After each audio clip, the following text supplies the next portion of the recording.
Hey guys, thanks for joining us. We've got some great topics for you today. So, the first thing that we want to talk about is Trump's eviction moratorium. So, this actually has not been covered as much as you would think it should be in the mainstream media. We actually found out from The Hill by watching Rising.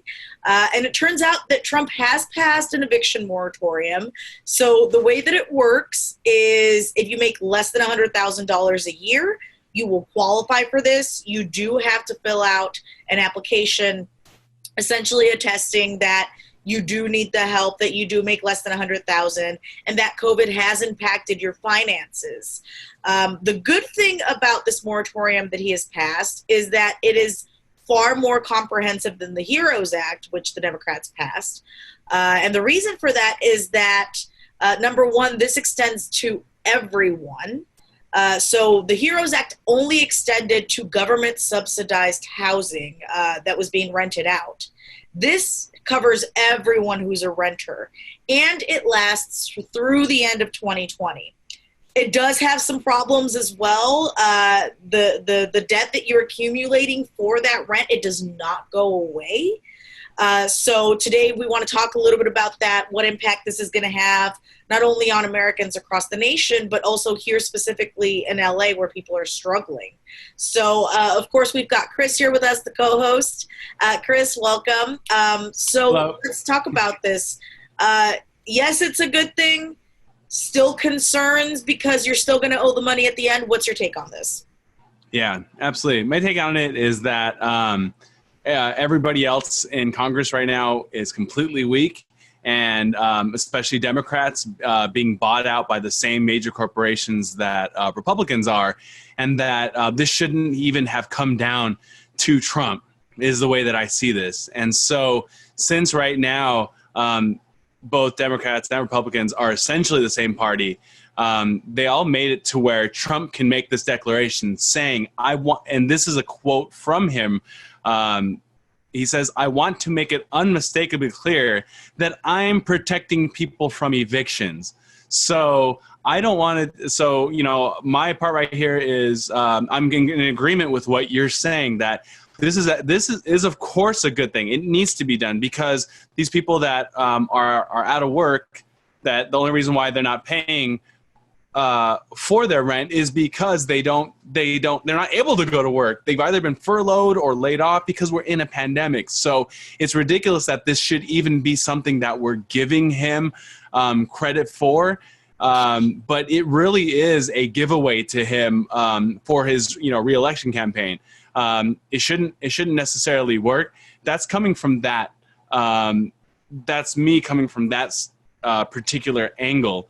But absolutely, I mean, we need to be protected, and at least he's doing something, for positive for us. And I think it's important for us to bring this up to our audience, simply because whenever we talk bad about any politician, especially when it comes to Donald Trump, it's not because we don't like him because of his orange, because of his orange skin and the fact that he basically has only a couple of strands that are connected to a small portion of his head, But besides that, our thing is, look, if I remember in the beginning, everybody saying, give him a chance. Look, he's not a real politician. Yeah, but no, we know that this guy is a con man and a cheat and a failure. So everything that's been going on right now, I would say this, looking at other reporting of what competent governments have done in other countries to slow down the spread of the virus, we could have been doing all of that and we didn't. And so right now we could be reopening and we would have had about 60% less cases and by far less deaths as a result. If Trump would have taken it seriously. So as far as giving him credit, it's just a teeny amount of credit. Thank God he's doing it. But overall, I would just say that, our whole Congress is so corrupt that it should have never gotten to this point. That's my thought on that. Yeah, absolutely. And look, I mean, it's sad all around. It's exactly what you're saying, because first of all, we're reporting on this exactly to prove that point, Chris, that this isn't about who we like or who we don't like. This is strictly about policy and what laws these people pass and what are they doing to help Americans. So we're not going to sit here and ignore him passing this just because we don't like the guy. He passed it and he deserves credit for it. Is it enough? Absolutely not. Absolutely not. Now, I will give credit and say this. 30 to 40% of Americans would have been out on the street had he not passed this. And that is huge. But the reason why I'm not fully satisfied with this is because at the end of, look, we're already in September, October, November, December. That's only 90 days realistically. So that means January 1st, all of these people that had those moratoriums, which is great, but now they're going to owe all that back rent all at once. And you're still going to see a bunch of evictions that come January. So we're trying to put this tiny Band-Aid on this gaping wound when what we should be doing is giving everybody a UBI instead of trying to, and you're absolutely right, our Congress is useless. The fact that we're having to give Trump any kind of credit for something as bare bones as this shows the lack of leadership both in the Democratic and Republican establishments. Because you would think that by now, with all the money they have, with all the resources they have, they would have been able to come up with anything better than this. I mean, it's embarrassing.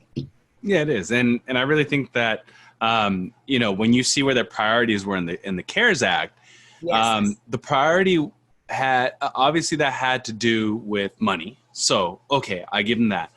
But also this whole thing is supposed to be to protect us. So let's say we get evicted. You can't pay it. As many people, millions of people have lost their job. What's the number on it just about right now, Annalise, that are out of work right now as a result of the pandemic? I apologize, I don't know the number off the top of my head. It's a huge number. Yeah, it's insane. Over 10 million for sure that they lost their jobs, no fault of their own. And all you ever hear from Republicans is saying stuff like, oh, well, their whole incentive is to go to work is for them to make money. But if they're making money from us, more money than what they had before, that's an issue. I think that's total BS. They have not taken this very seriously from the beginning. It looks like this whole thing was just used as a way to give corporate socialism to all their donors.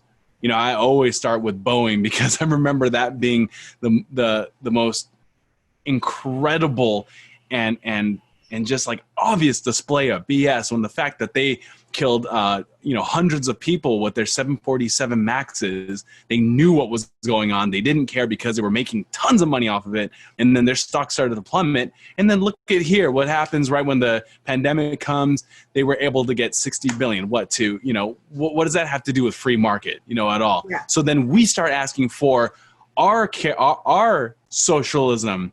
We're looking for, hey, where's our money then? And that's our money that they gave to Boeing and all these other giant companies. So this is BS right from the start. They should have put the money into the masks, into contact tracing, starting right from the beginning to say everybody needs to be on the same page. We're trying to figure this out. So when people try to talk crap about Fauci, saying, well, even in the beginning he said that masks weren't needed or whatnot. It's ridiculous. That absolutely was bad for him to say, but he's been consistent on it now that we all should be. So I'm getting to this because what I was trying to say was, okay, they ignored us in the beginning. They gave the majority of the money to the wealthy that didn't need it, and the ones that do need it, it's not being recirculated back to us. So when you're saying UBI, yeah, look, and they're saying, well, we don't have any money now. Well, why don't you have money? Because you gave giant sums of money to these corporations that didn't deserve it. Our money. Whatever happened to fiscal responsibility? You want to talk about Republicans always saying that, no, we're the fiscally responsible one. Bullcrap. Like this right now, if any of these Republicans are paying any attention, they should realize that they're being fed nothing but lies. And it's not just Trump. Trump is just a nice little poster boy because he's shameless. He just doesn't have the right state of mind. He is personally corrupt and he has to go. They all need to go. And this is absolutely ridiculous. So right now, you're right. We should all have a steady income coming back to us from the government for the money that we paid, instead of 50 some odd % of it going to bloated military budgets and all sorts of others. I just think it's absolutely crazy. You're right. We should be having at least a UBI during this time to help us live until the government responsibly does what it can to get the citizens to reduce the curve and, of course, eventually essentially remove COVID-19 from our society. It's absolutely ridiculous. Yeah. Yeah, no, absolutely. And that's one of the things that hit me the most about Nina Turner's speech at the convention was she said, when you start telling us what we can't do with our money, what we can't do with our government, something's wrong with this picture. So yeah, I absolutely agree. Thank you so much for sharing your thoughts, Chris. I appreciate it. And we will continue to keep you guys posted on this. Look, for me, this is a personal story. I didn't necessarily want to share this, but now that we're here, my mother's actually having to go through the decision of potentially selling the home she's lived in for 20 years because she can't afford it anymore. And, it's hard. It's hard when you're having to make those decisions. And if you're 50 like she is with a severely disabled child and you're having to start over from scratch, that can be very challenging. So this is very personal for me, and it's not just happening to my family. It's happening to families all across LA County. So we will absolutely continue to keep you guys informed on this, and we'll let you know if any other updates come along. Chris, anything you want to say before we go? Thank you so much. Absolutely. The fact that you bringing that up, I just wanted to say that just earlier in the week, I was parking in a position where it was going to block this guy that was in a van by himself. And, I talked to him, asked him, really nice guy and everything, had no idea. I come, what's going on with his life or anything. I come back to my vehicle and he just asks me really quick and he starts breaking down crying. And he says, look, do you know of anywhere where I can get work?